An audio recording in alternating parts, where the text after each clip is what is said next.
Стартовал региональный чемпионат всероссийского конкурса «Цифровой прорыв. Сезон. Искусственный интеллект». До 4 ноября участники должны решить задачу от правительства республики и совместно с компанией Digital Engineering System разработать алгоритм по прогнозированию карьерной траектории сотрудника. Другими словами, при принятии на работу, задав начальные параметры, можно будет качественно оценить потенциал работника в повышении его по карьерной лестнице.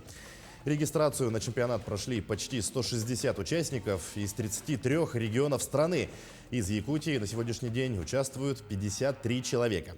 Отметим, до 28 октября желающие могут получить задание и представить свои работы на конкурсную оценку.